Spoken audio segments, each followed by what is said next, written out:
Yang ketiga, apakah ini? Pengaruh yang manis dari urapan Roh Kudus yang menyangkupkan saudara untuk hidup kudus. Tanpa pertolongan Roh Kudus, saudara akan hidup seperti orang-orang lain yang tidak punya batasan-batasan. Saudara akan menyerah kepada daging saudara dan memuaskan hawa nafsu pikiran saudara. Manusia yang tidak dikuasai secara supernatural oleh Roh Kudus akan menjadi malas, jahat. Nah saudara, dunia ini penuh dengan orang-orang demikian, dan kita tidak bisa salahkan mereka karena mereka tidak punya kekuatan supernatural untuk menolong mereka untuk hidup kudus. Tetapi ada orang-orang Kristen yang tidak membiarkan dirinya dikuasai oleh Roh Kudus. Maka apa yang menguasai mereka? Daging mereka, nafsu mereka, indera mereka, dan dunia menguasai mereka, saudara. Dan lebih parah, setan-setan mulai merasuki mereka, saudaraku, sehingga mereka hidup mereka jahat, malas, tidak pernah rajin, malas selalu. Itu tanda daripada kita tidak dikuasai Roh Kudus.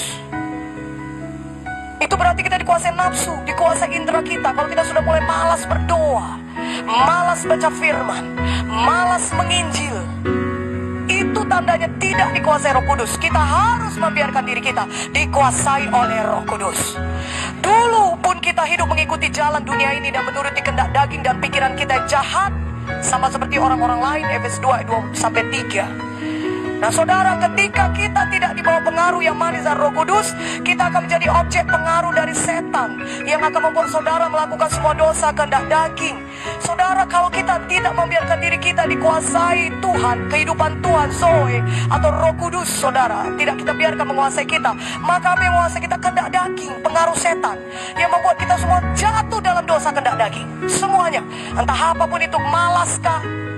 Tetapi kalau pengaruh Roh Kudus ada dan kita biarkan mempengaruhi kita, akan membuat kita menjadi kudus, menjadi spesial, dan menjadi berbeda. Berbeda dari orang dunia ini.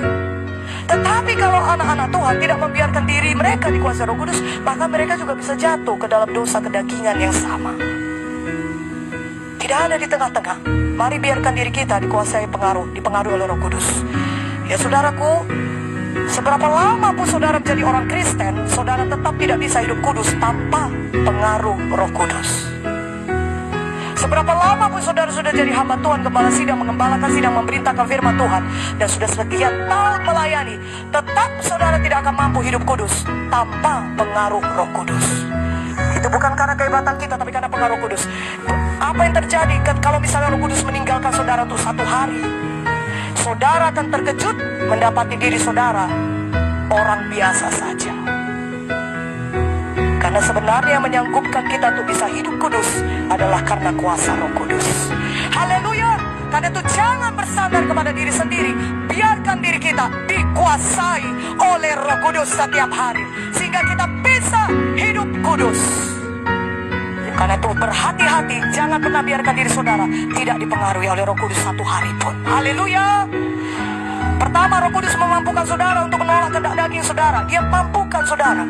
Itulah dia pengaruh Roh Kudus. Disanggupkannya saudara, sehingga saudara bisa menolak kehendak daging. Saudara mungkin berpikir, ini kehendak daging ada pada kita. Kita belum mati saudara, kita masih hidup pada tubuh kita. Tidak ada di antara kita yang tidak kelihatan, masih kayak asap-asap, gak ada mata. Semua kita ada punya tubuh, amin. Karena itu ada kehendak daging itu pada kita. Tetapi kalau kita dikuasai Roh Kudus, kita mampu, kita punya kekuatan menolak kehendak daging, mematikan kehendak daging. Bayangkan itu hebatnya kuasa Roh Kudus. Ya saudara berasa udah kewalahan, apa yang harus dilakukan ini?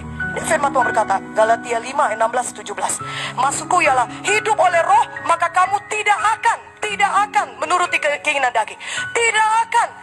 Saudara bisa dijamin untuk hal itu kalau kita membiarkan Roh Kudus menguasai kita. Kita tidak akan menuruti kehendak daging. Gak suka pun kita. Gak suka, kita gak mau tahu, kita gak mau terlibat dalam itu. Makanya kita harus membiarkan diri kita dikuasai Roh Kudus dan berdoa. Karena ketika saudara berdoa dikuasai Roh Kudus, saudara akan dapatkan kekuatan supernatural itu untuk menolak kehendak daging.